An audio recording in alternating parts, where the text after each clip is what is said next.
Price த Lord. இன்னைக்கு சர்வதேச மகளிர் தினம் இல்லையா? இன்றைக்கும் வேதத்திலிருந்து ஒரு பெண்ணை பற்றி நம்ம தியானிக்கலாம். அப்போஸ்தலர் 9ஆம் அதிகாரம் 36ஆம் வசனம். யோப்பா பட்டணத்தில் தபித்தாள் என்னும் பேர் கொண்ட ஒரு சீஷி இருந்தால், அவள் நற்கிரியைகளையும் தருமங்களையும் மிகுதியாய் செய்து கொண்டு வந்தாள்.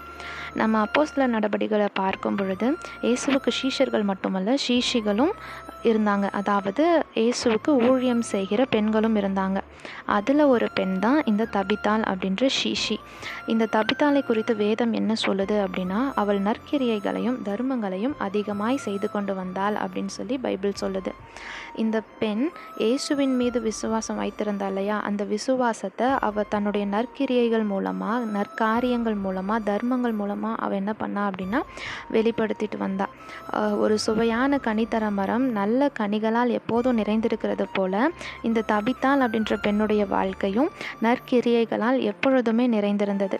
தன்னை சுற்றியிருந்தவர்கள் மத்தியிலலாம் இவன் நல்ல ஒரு பெண், இவ வாழ்க்கை சாட்சியுள்ள வாழ்க்கை, இவன் எல்லாருக்கும் நன்மை தான் செய்தா அப்படின்னு சொல்லி ஒரு நல்ல பேர் பெற்ற பெண்ணா இந்த தபித்தாள் இருந்தா.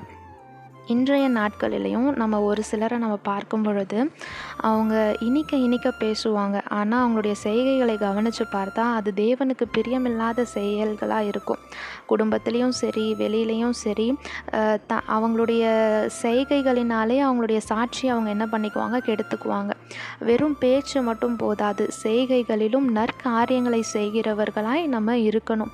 இந்த தபித்தாள் அப்படின்ற சீஷி அப்படி தான் இருந்தா. அவ பேசினதா அதிகமாக எங்கும் சொல்லப்படலை. அவள் என்ன பண்ணா, மிகுதியான தருமங்களையும் நற்காரியங்களையும் செய்தாள் அப்படின்னு சொல்லி பைபிளில் அவளை பற்றி போட்டிருக்கு. நாமும் இன்னைக்கு இந்த தபித்தாளை போல நல்ல ஒரு சீஷியாக குடும்பத்திலையும் சமுதாயத்திலையும் நம்ம நற்சாட்சி பெற்றவர்களாக நம்ம என்ன பண்ணணும், வாழணும். நம்மளுடைய நற்சாட்சியை நாமே நம்மளுடைய செய்கைகளினால், நம்மளுடைய வார்த்தைகளினால் நம்ம என்ன பண்ணக்கூடாது, கெடுக்கக்கூடாது. வேதத்தில் அழகாக ஒரு வசனம் இருக்கு இல்லையா? வெளியான அலங்கரிப்பு, புறம்பான அலங்கரிப்பு உங்களுக்கு அலங்கரிப்பாக இராமல் சாந்தமும் அமைதலும் உள்ள ஆவியே உங்களுக்கு என்ன அலங்காரமாக இருக்க கடவுது அப்படின்னு சொல்லி பைபிள் சொல்லுது. அப்போ பெண்களாக இருக்கிற நமக்கு ஒரு பெரிய அலங்காரம் என்ன அப்படின்னா, நம்ம சாந்தமும் அமைதலும் உள்ள ஆவியை தரித்தவர்களாக இருக்கணும். இந்த தபித்தாள் அப்படி தான் இருந்தா, சாந்தமும் அமைதலும் உள்ள ஆவியை தரித்தவளாக இருந்தா. அதனால தான் அவனால் மிகுதியான தர்மங்களையும் நற்காரியங்களையும் செய்ய முடிஞ்சது. எல்லார் மத்தியிலையும் தன்னுடைய சாட்சியை அவளால் காத்து கொள்ள முடிந்தது.